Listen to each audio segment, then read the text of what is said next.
आज से हैदराबाद में बीजेपी राष्ट्रीय कार्यकारिणी की बैठक शुरू हो रही है। इस बैठक की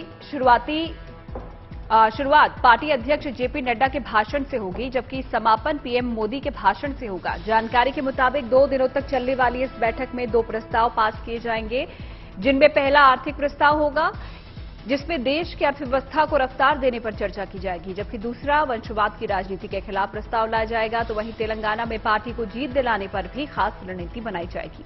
कार्यकारिणी की इस बैठक से पहले तेलंगाना के 119 विधानसभा क्षेत्रों में बीजेपी के 119 बड़े नेताओं को उतारा गया है।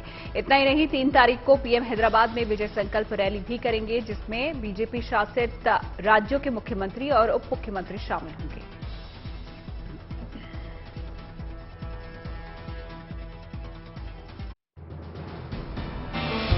दिल्ली और आसपास के इलाकों समेत पूरे उत्तर भारत में शुरू हुई बारिश के बाद से मौसम खुशनुमा बना हुआ है। दिल्ली और एनसीआर इलाकों में लगातार बादल छाए हुए हैं। कुछ जगहों पर हल्की बूंदाबांदी हुई तो कहीं कहीं बौछारें भी पड़ी, लेकिन सूरज की तपिश का सामना नहीं करना पड़ा। लिहाजा गर्मी और उमस से राहत मिली है। मौसम विभाग की माने तो दिल्ली में आज से अगले 5 दिनों तक हल्की बारिश की संभावना है। अभी जो 29-30 है वो बढ़ के मैक्सिमम 35 जाएगा। 5-6 तारीख से फिर मॉडरेट टू हैवी स्पेल दूसरा शुरू होगा। हर साल मानसून का ऐसे ही होता है, स्पेल में होता है, ठीक है ना।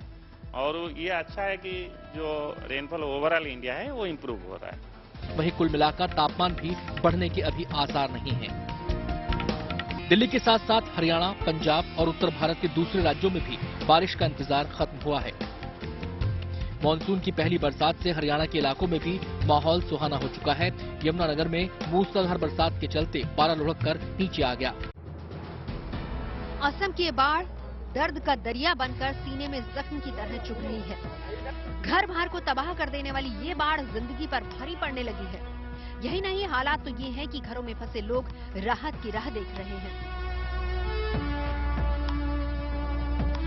असम के विस्तीर्ण इलाकों में आई बाढ़ के मद्देनजर इंडियन आर्मी को उतारा गया है। 14 आर्मी कॉलम्स इस वक्त रेस्क्यू ऑपरेशन में लगे हुए हैं। हम भी इस वक्त एक आर्मी कॉलम के साथ ये जो कामरूप जिला है यहाँ के हाजो सर्कल में आए हुए हैं, जहां पर लोगों को रेस्क्यू किया जा रहा है। और रेस्क्यू किया जा रहा है, ये जो आर्मी बाउट बोलते हैं, इन बोट के जरिए जो लोग फंसे हुए हैं दूर दराज के इलाकों में, क्योंकि यहाँ तक पहुंचना विदाउट बोट के मुश्किल है, और लोकल गाइड की मदद से यहाँ पर लोगों तक पहुंचा जा रहा है जो पिछले कई दिनों से यहां पर फंसे हुए हैं। बाढ़ पीड़ितों को बचाने के लिए भारतीय सेना रेस्क्यू ऑपरेशन चला रही है, लेकिन बच्चों, महिलाओं और बुजुर्गों को पहले निकालने की कोशिश हो रही है।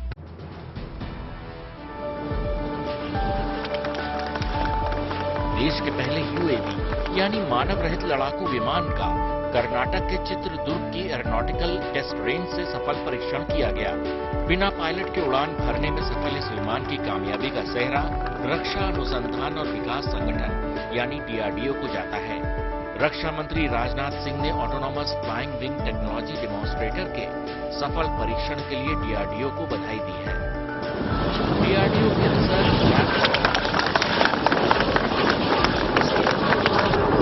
विमान का एयरफ्रेम और flight control avionic system Bharat में ही बनाया गया है।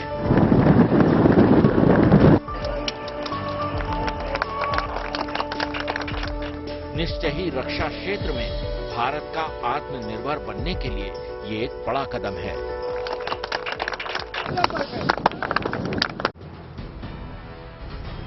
1 जुलाई से सिंगल यूज प्लास्टिक पर बैन लगने के बाद कार्रवाई का दौर शुरू हो गया है। हरिद्वार प्रशासन ने इस पर कड़ी कार्रवाई करते हुए दुकानों में रखे बड़े पैमाने पर कैंस को जब्त कर लिया है, जिसमें गंगा जल भरकर बेचा जाता था।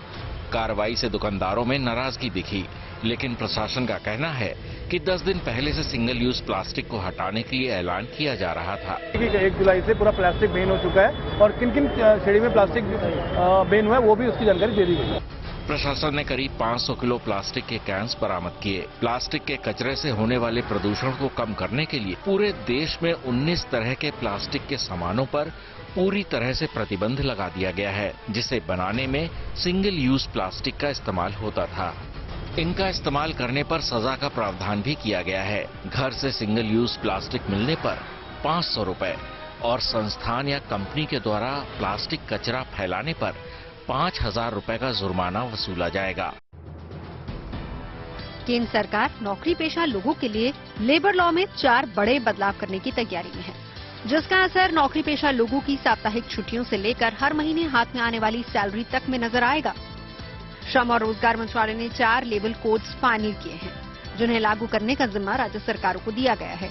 इन 4 नए लेबर कोड्स में वेज यानी मेहनताना, सोशल सिक्योरिटी, इंडस्ट्रियल रिलेशन और ऑक्यूपेशन सेफ्टी शामिल है। इन नियमों को लाने के पीछे सरकार की दलील ये है कि इससे नौकरी पेशा और कामगारों के लिए अच्छे दिनों की शुरुआत होगी। नया लेबर कोड लागू होने के बाद नौकरी पेशा लोगों के लिए ये बड़े बदलाव हो सकते हैं।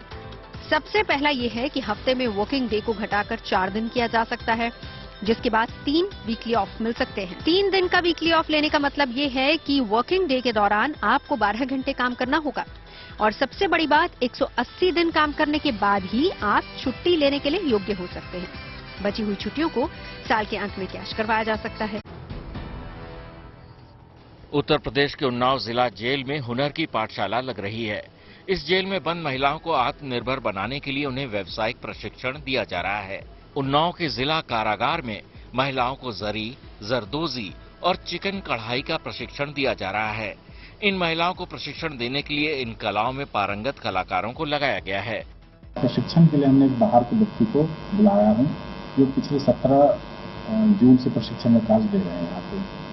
और इसमें 7 महिलाएं जो जरी जरदोजी का काम सीख रही हैं और 10 महिलाएं हैं जो चिकन कढ़ाई का काम कर रही हैं। खास बात यह है कि प्रशिक्षित महिलाओं के द्वारा बनाए गए उत्पादों को बाजार भी उपलब्ध कराने का प्रयास किया जा रहा है। जल्द ही जेल के पास हुनर हाट लगाया जाएगा, जहां महिलाओं द्वारा तैयार किए गए उत्पादों को रखा जाएगा और उनके उत्पादों से जो आमदनी होगी वो इन महिलाओं के बीच वितरित की जाएगी।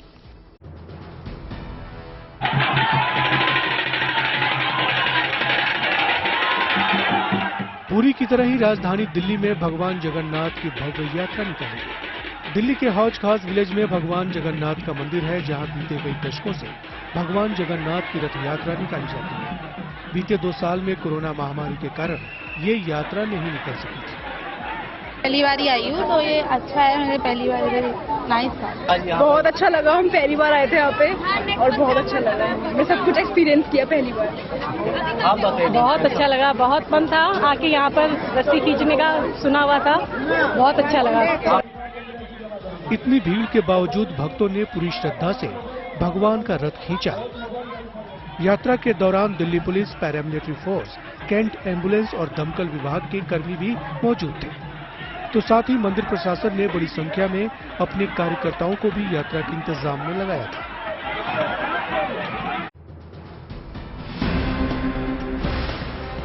क्रिकेट में भारत को शिखर तक पहुंचाने वाले स्टार क्रिकेटर महेंद्र सिंह धोनी इन दिनों घुटनों के दर्द से जूझ रहे हैं।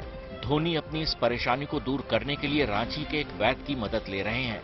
ये वैद्य रांची के एक गांव में एक पेड़ के नीचे बैठकर जंगली जड़ी बूटियों की मदद से लोगों का इलाज करते हैं।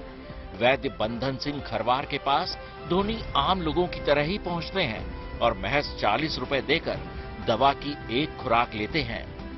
मेरा दवा में यही खासियत है कि कैल्शियम का मात्रा उसमें बहुत ज्यादा है। उसमें 4 खुराक में हड्डी को जोड़ने का काम करता है। कैसनो हड्डी टूटा हुआ है, 4 खुराक पिलाइए और ठीक हो जाता है। धोनी के यहाँ दवा लेने आने की वजह से गांव वाले काफी उत्साहित रहते हैं। वैद्य बंधन सिंह के चर्चे केवल रांची और झारखंड ही नहीं बल्कि दूसरे राज्यों तक फैले हुए हैं।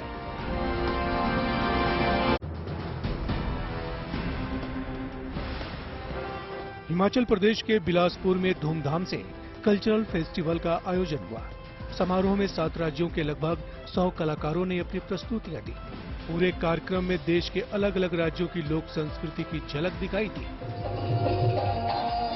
फेस्टिवल में राजस्थान के घूमर और कालबेलिया डांस का रंग जमा,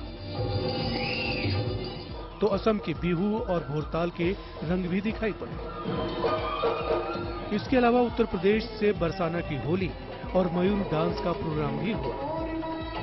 साथ ही लोक कलाकारों ने हरियाणा के कोरिया और पंजाब के भांगड़े का रंग भी जमाया। बिलासपुर में इस सांस्कृतिक कार्यक्रम का आयोजन देश की विभिन्न संस्कृतियों को एक मंच पर प्रस्तुत करने और युवाओं को नशे से दूर रखने के मकसद से किया गया था। कार्यक्रम की थीम थी नशा नहीं, जिंदगी चुने। हैं।